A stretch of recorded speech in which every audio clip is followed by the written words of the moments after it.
anniversary, honey. Happy anniversary! I really want to celebrate today in style. I've asked the waiters to get us some good wine. But I don't like wine. I'm also not a big fan of wine, but let's see what options they give us. Okay. Hello, sir. Hello. ma'am. Hello. We have this vintage red wine, Cabernet Sauvignon, from the vineyards of southern France. It's a 1920 vintage, which was a very good year for wine. Do you have another option? Yes, we have a white wine. This my manager will tell you about. Okay. Hello, I'm manager. Hello. This is the golden wine from Toulouse. Okay. Honey, it's so confusing. I have no idea what to do.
In 2001, Yellowtail is introduced into the US market.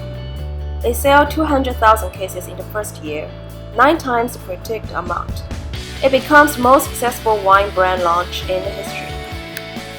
In 2004, 6.7 million cases were sold in the US market. Only 23 out of 6,500 brands sold more than 2 million cases before. In 2005, Yellowtail becomes the first variety wine to sell 1 million cases in a single month. It sells 7.5 million cases during the year. From 2003 to 2006, Yellowtail exports to the US grew 19%, and the overall Australian exports growth to the US was only 49%.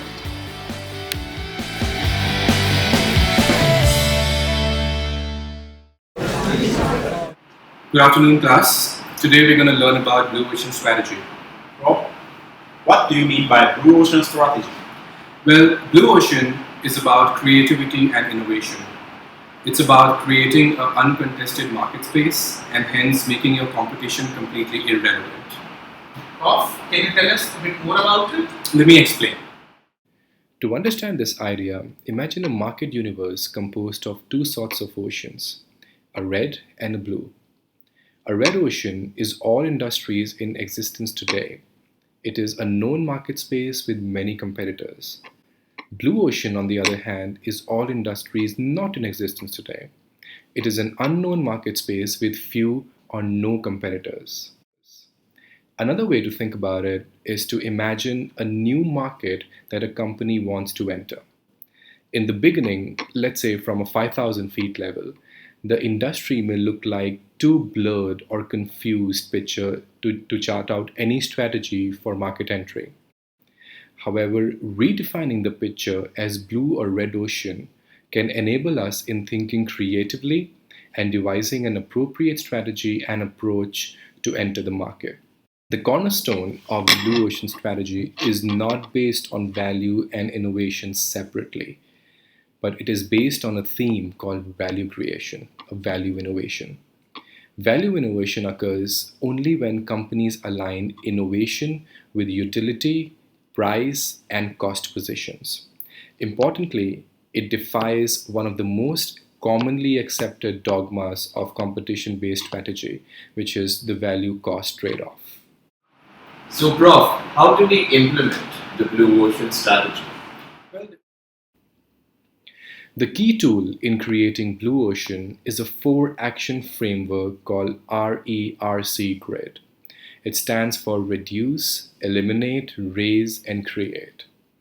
This grid highlights the factors a company should reduce, eliminate, raise, or create compared to the benchmark industry standards.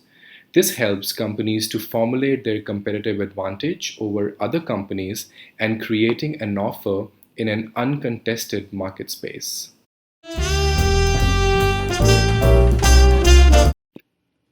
There are lots of competitors in US market. Premium wines and budget wines have focused on prices above the line marketing, vineyard prestige and legacy, and wine range.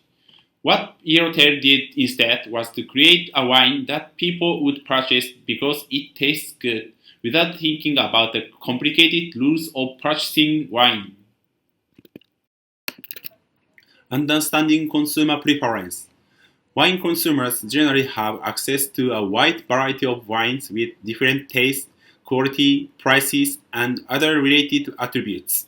But they were confused by the wine buying process and felt intimidated to purchase that product with little knowledge about description and terminologies. So market segmentation involved targeting the easy goers who were less influenced by the heritage of the wine and more concerned with the price by establishing new market space and by targeting dissatisfied consumers, non-consumers, and the potential consumers for the new venture. Yellowtail's framework. Yellowtail took 4 important steps to be a great wine brand in the world that was achieved rapid growth in 2 years in US. Step 1. Eliminate. We eliminated complex terminology and aging qualities. We also eliminated above-the-line marketing. Step 2. Reduce. We reduced complexity of the taste to suit non-wine drinkers. We also reduced wine options such as wine range not to confuse the consumer. To keep the wine simple, we reduced the prestige of the associated vineyard. Step 3. Raise. We raised packaging vibrancy to make the brand stand out at the retail stores to attract non-wine drinkers. Step 4. Create. We created a new value that has not been provided by wine industry so far in order to introduce new mindset associating the brand with easy drinking, ease of selection, and fun and adventure.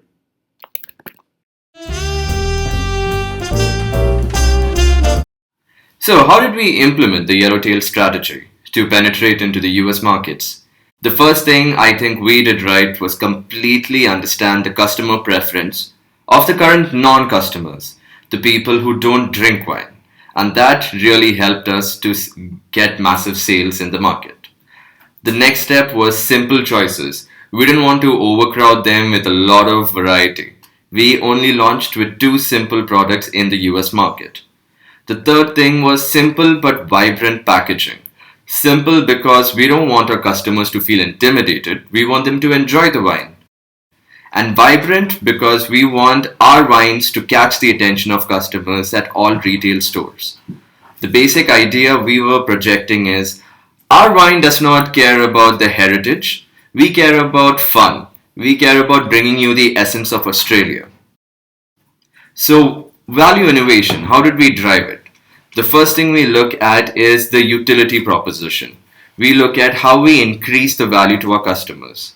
And our entire idea was to basically project a picture of wine being fun, wine being in the same category as beer.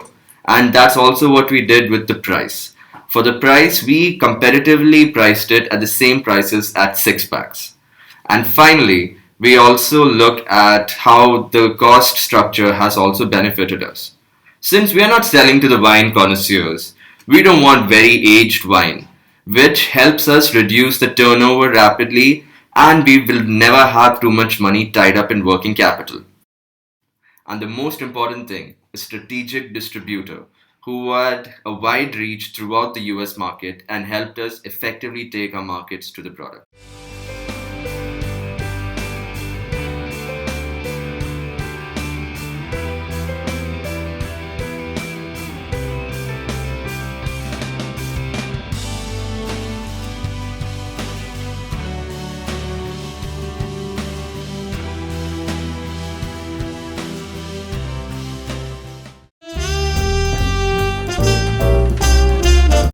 With Yellowtail's massive success came copycats. There were brands like Little Penguin, Little Roo, Madfish, Monkey Bay, and even an elephant on the rope. These copycats did affect the sales of Yellowtail, but it still prevailed as it focused on building the brand. It capitalized on its first mover advantage and partnered with Deutsch and Sons, the largest wine distributor in US, and got access to a very strong distribution network. Another problem with Yellowtail was the consumers switching to more premium brands. Yellowtail's growth has been phenomenal due to the fact that the wine consumer market in the US is very new and is still getting accustomed to the wine consumption. This growth may not be sustainable because Yellowtail serves the purpose of an introductory wine.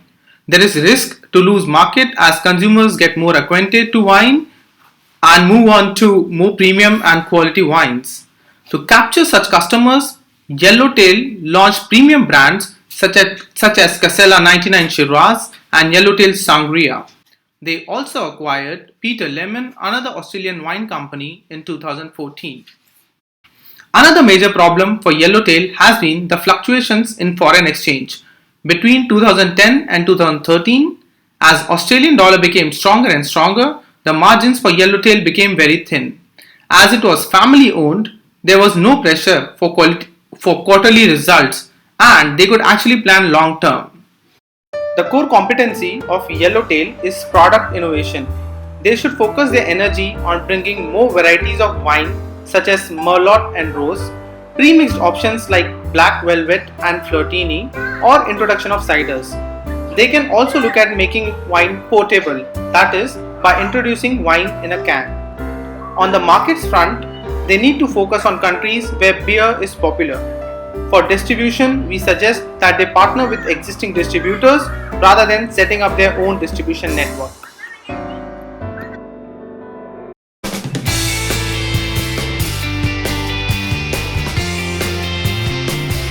Happy anniversary! It's a 1920 vintage and which was a final. What do I do about this book? Should I carry it or not? Carry it. it! But then nobody's going to see it. Focus on it. Or I carry it like this. Carry it like that. That's how professors carry it. Yeah. Good morning, students. Hello, Prof. Why are you laughing?